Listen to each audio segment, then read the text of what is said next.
Bonjour à toutes et à tous, Alexandre Carrette au micro, très heureux de vous retrouver pour cette nouvelle édition d'ONU Info Genève.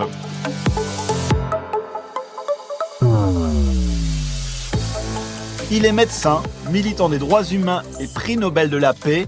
Depuis des décennies, le Dr Mukwege soigne, répare et accompagne les survivantes de violences sexuelles à l'hôpital Panzi en République démocratique du Congo.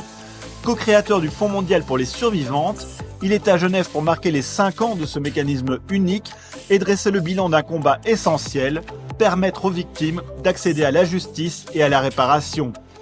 Quels progrès ont été réalisés durant ces 5 ans ? Quels défis restent à relever ? Pourquoi la lutte contre les violences sexuelles en temps de guerre doit-elle rester une priorité absolue ? Le Dr Mukwege est l'invité exceptionnel de ce nouvel épisode de notre podcast. Docteur Mukwege, bonjour. Bonjour monsieur. Et un grand merci d'accepter de répondre à nos questions. Alors vous êtes ici à Genève pour présenter les 5 ans du Fonds mondial pour les survivantes, pour tirer le bilan de ces 5 années. Mais justement, quelles leçons tirez-vous de cette expérience, de ces 5 années de ce fonds ? Nous venons de faire 5 ans avec ce fonds qui a été créé effectivement pour soutenir les victimes de violences sexuelles qui souvent se retrouvent dans une situation difficile après un conflit, et on sait très bien que la justice intervient malheureusement plusieurs années, voire décennies après. Et le constat était clair, c'est que les victimes de violences sexuelles, lorsqu'elles ont subi des traumatismes physiques, des traumatismes psychologiques, rejetés sur le plan social et économique, en fait, ces victimes n'ont pas la capacité d'aller en justice. Ils deviennent vulnérables par le fait même. Le deuxième constat, c'est que ce que j'avais observé, par exemple en Guinée-Conakry, où j'étais envoyé par les Nations Unies pour une expertise, en quelques mois, en fait, on m'avait annoncé la mort de presque 5 victimes que j'avais examinées quelques mois avant. C'est clair, lorsqu'elles subissent ces traumatismes physiques, psychologiques qui peuvent se somatiser, ça peut entraîner aussi leur mort avant que la justice soit rendue.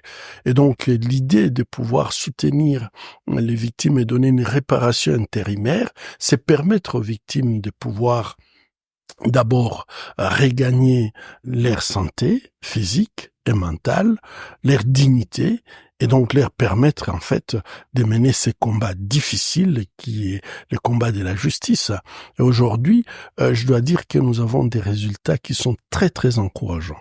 Très encourageants par rapport aux stratégies que nous avions mises en place.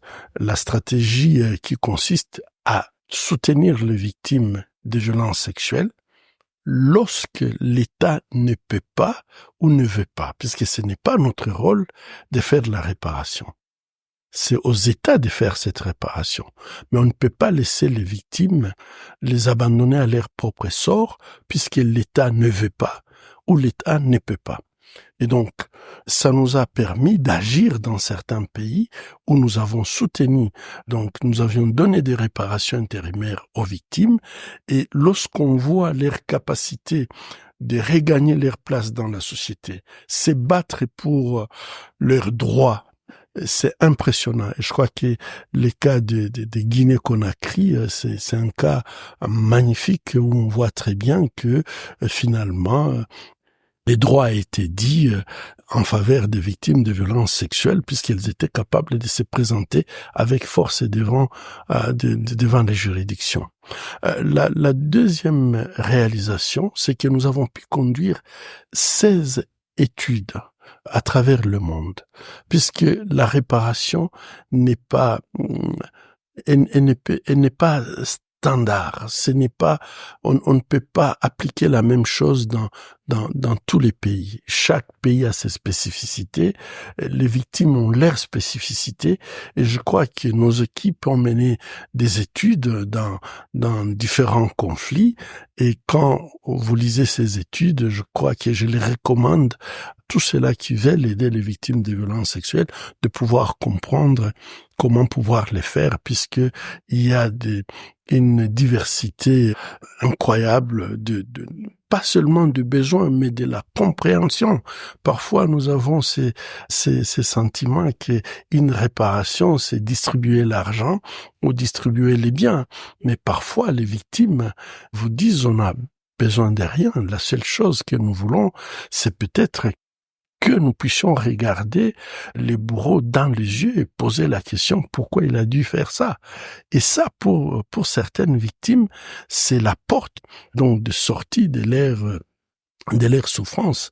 Et donc, je crois que ça aussi, c'est très, très positif d'avoir donc fait ces études qui nous montrent, et je crois que nous continuons à élargir ces études.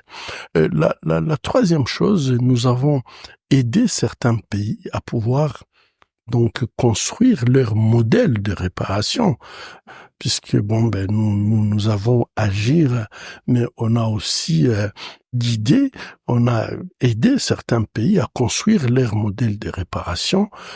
Nos équipes ont été très très actives en Ukraine par exemple, où ils ont commencé un modèle de réparation pendant le conflit. Et ça, c'est une première grâce à nos équipes en collaboration avec les victimes et le gouvernement, où il y avait vraiment une volonté politique du gouvernement ukrainien, qui m'ont même rendu, le gouvernement a envoyé des délégués à Panzi pour étudier ce que nous faisons. Et je crois que ça montre très bien que lorsqu'il y a cette volonté, on peut trouver des solutions à ces crises. Et donc ça, je crois que c'est très, très positif. Alors vous avez évoqué l'Ukraine, c'est l'un des nombreux conflits qui sont nés durant ces 5 dernières années, justement avec, par exemple, le Soudan. Il y a toujours votre pays, la RDC, qui est soumis au conflit avec son lot de violences sexuelles. Est-ce que ça signifie que la lutte contre les violences sexuelles doit rester en haut de l'agenda de la communauté internationale? Je crois que tant qu'il y aura une femme qui est violée dans les conflits, tant qu'il y aura une femme qu'on utilisera son corps comme champ de bataille, je crois que la communauté internationale devrait garder cette question à l'agenda de la communauté internationale.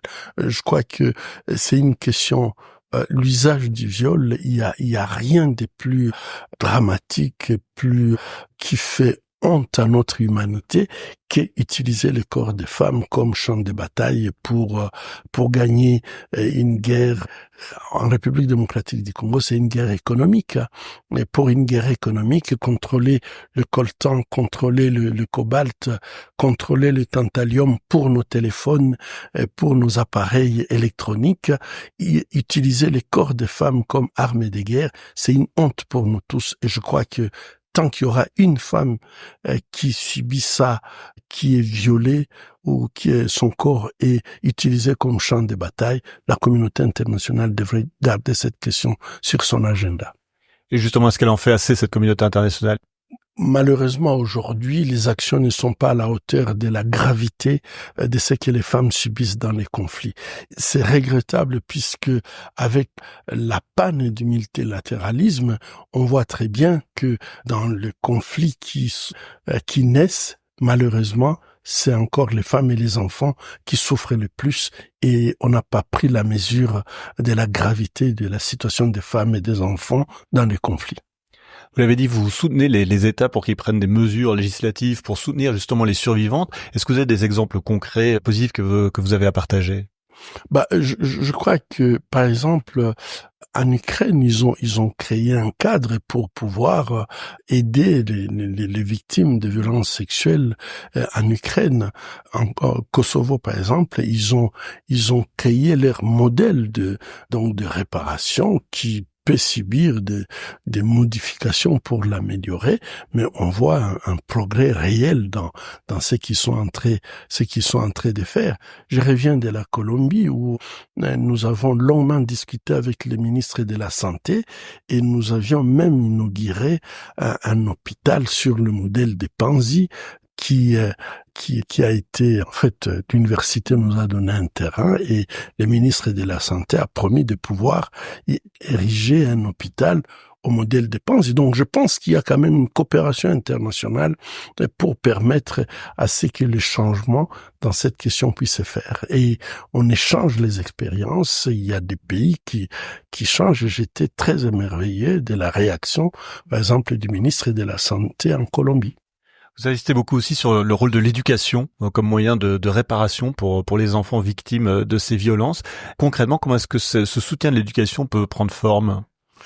Je crois que c'est que vous pouvez jeter dans le panel de haut niveau des Nations Unies en 2010 pour interroger les femmes et savoir quels étaient leurs besoins en termes de réparation.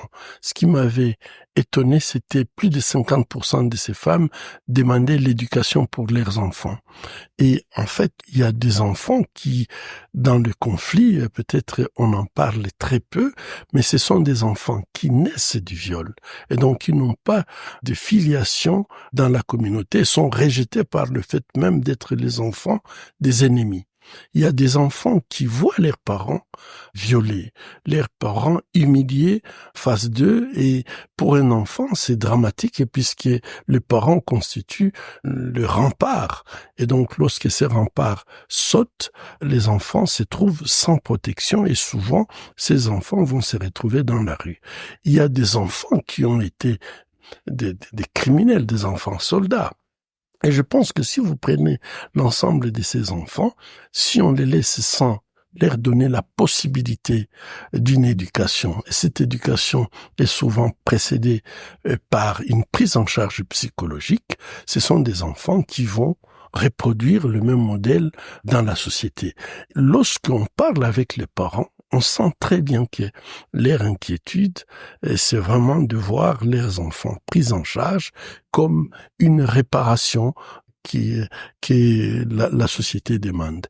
Nous avons eu le modèle, par exemple, en République démocratique du Congo, où on prenait les enfants qui étaient utilisés comme esclaves sexuels dans les mines et qu'on mettait donc dans des écoles spécialisées. Et ces enfants, ce qui nous avait surpris, c'est que ces enfants, après, ils faisaient des meilleures notes que les enfants qui étaient dans des écoles normales, et ils s'accrochaient à cette opportunité d'étudier que finalement, personnellement, j'avais eu vraiment de remords par rapport à la société. Et c'est qu'on faisait très peu pour les enfants issus du viol. Dans la conférence de presse, j'ai dit, nous avons aujourd'hui plus de 30% d'enfants qui accouchent à la maternité à Panzi. Et c'est dramatique. Lorsqu'un enfant de 12 ans est enceinte, elle ne comprend même pas ce qui lui arrive.